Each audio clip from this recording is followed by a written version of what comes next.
Animal talk does that again.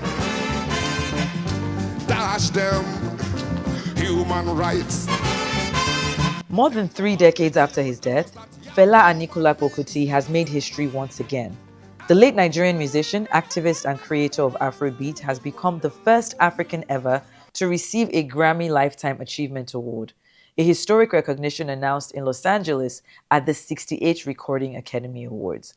The honor acknowledges not only Fela's revolutionary sound, but also his role as one of the most politically fearless artists of the 20th century. For many, the moment carries deep symbolism.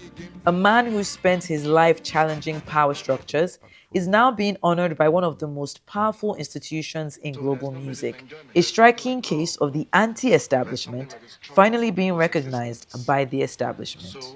Surprised because they called us to tell us he was going to receive it, and we were like, well, I was shocked. And I was like, wow.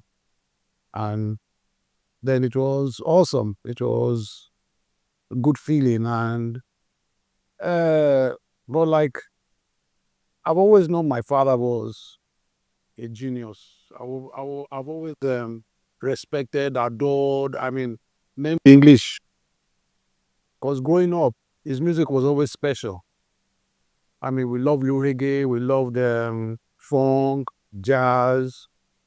But coming back to listen to him, I felt he was on the same level as any great composer or artist at that time. And all the mainstream artists were listening to him. John Lennon, Miles Davis, James Brown, they were all listening to him in America. He had great influence with mainstream musicians.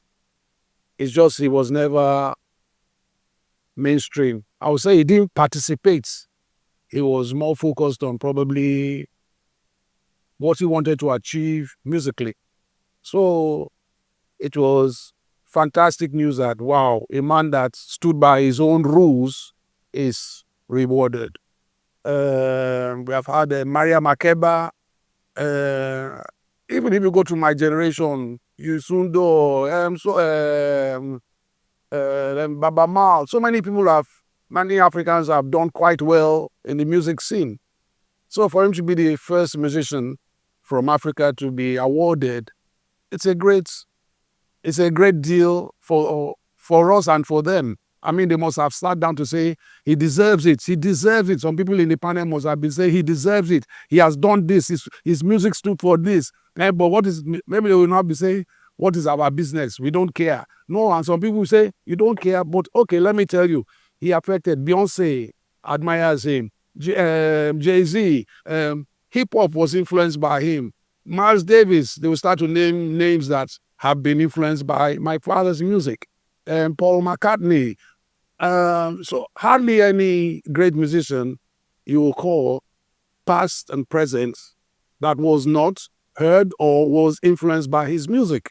So before they could be able to justify it. So I'm sure that was kind of the process. So for them to arrive there, of course. And if anybody is complaining, why create your own award? Do you understand? I've not. The reason I'm here is because I appreciate it wasn't a nomination.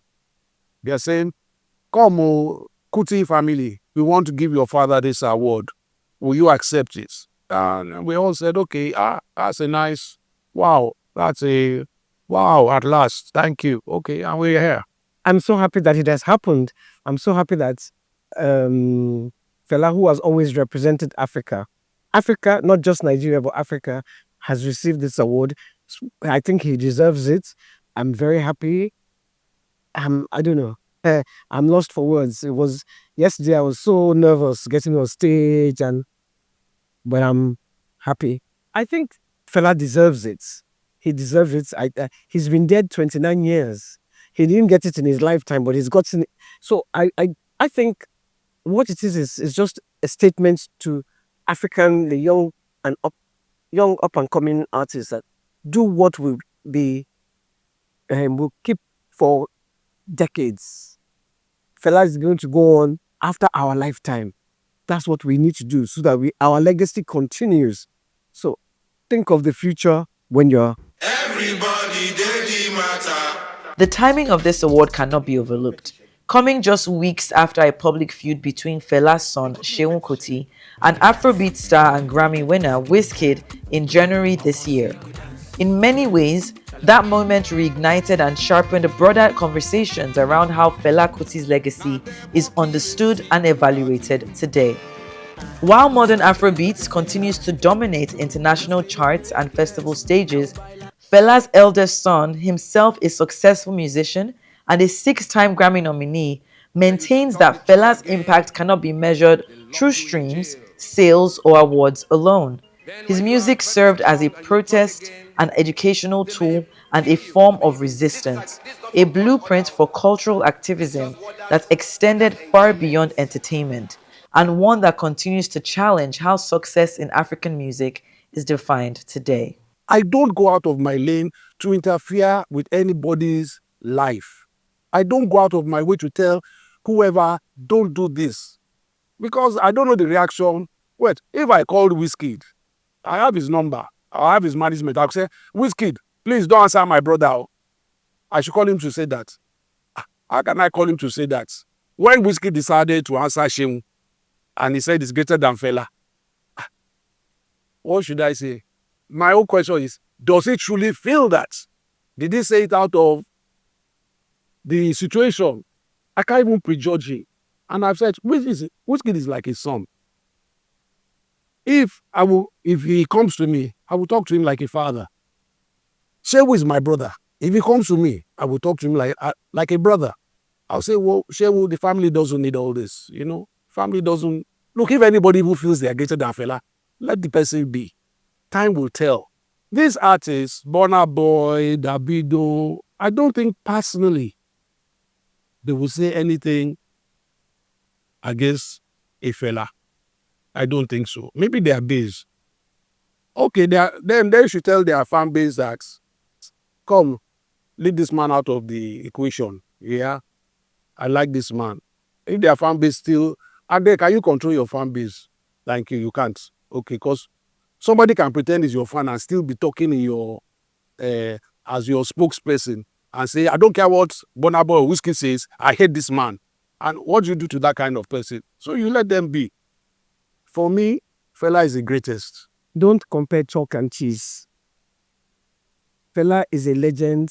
Give him his flowers. He's done his own. If you're still talking about him 29 years after his death, and you are comparing you are not walking dead now. You are not a dead man walking. You are comparing yourself with someone who has been gone 29 years. It's not a good thing.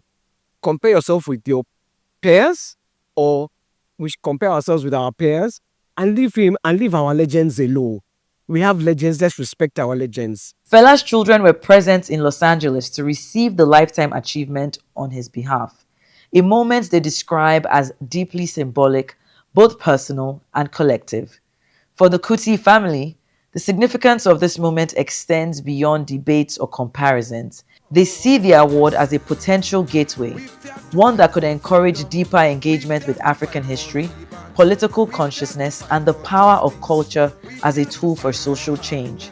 We always get reason to fear. We no one die. We no one wound. We no one... Today, as the world honors his legacy, the award stands not as a validation of Fela himself, but as an admission that one of the world's most powerful music institutions has finally caught up, honoring a man who never waited for permission to be heard. As an artist, politically, artistically, the whole idea about your environment must be represented in the music, in the arts. Human rights, now my property. So therefore, you can't dash me my property. Shaitan Ategarin, Arise News, Los Angeles. They want dash us human rights.